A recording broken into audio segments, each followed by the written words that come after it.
Everyone says forgiveness is a lovely idea until they have something to forgive.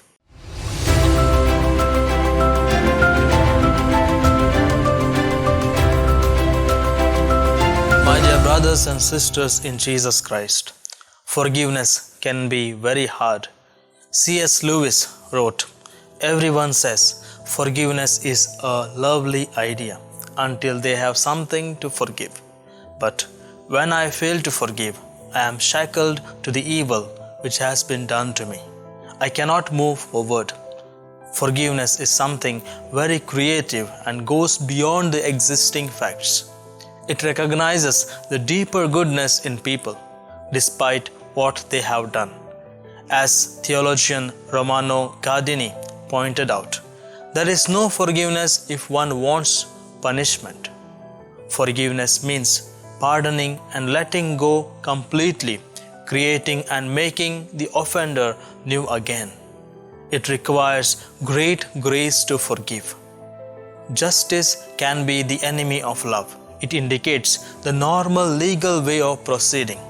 We often hear people say, "We want justice done," but mercy or forgiveness is far nobler and says, "I want the person to be fully well and alive again."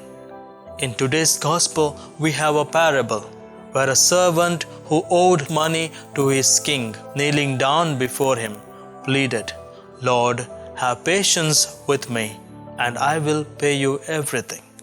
The servant chose these beautiful words and action to make his king merciful, and even he forgave all his debt. But when that same servant meets his debtor, who had to give him much lesser than what he had been forgiven of, seizes him by his throat and says, "Pay what you owe." A person who wants forgiveness, he needs to realize that he is a sinner. And when one receives forgiveness, he has to practice that same forgiveness towards others. Sometimes we may say by our words, "We have forgiven," but from our heart, we have not forgiven. If our forgiveness is from our heart, and it is true, then it has to be known through our works. The servant asked forgiveness from his king, and king forgave him. But when it came to forgive his own debtor, he denied. When God forgives us, we need to ask ourselves, have I become merciful to the other?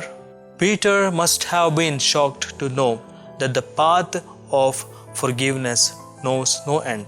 But later he is glad, because Jesus forgives him even though he denied his master. He saw that if God never stops forgiving him, he must try to forgive others. Only those who forgive belong in God's kingdom. Dear friends, to forgive from heart is a grace. Today we ask the Lord, "Lord, to forgive from the heart is a grace I must pray for. I can't do it on my own, and I know this. Often I am wicked slave. You are always so good to me, but I can be so hard-hearted with those who offend me. Have mercy on me, Lord, and change my heart." Amen.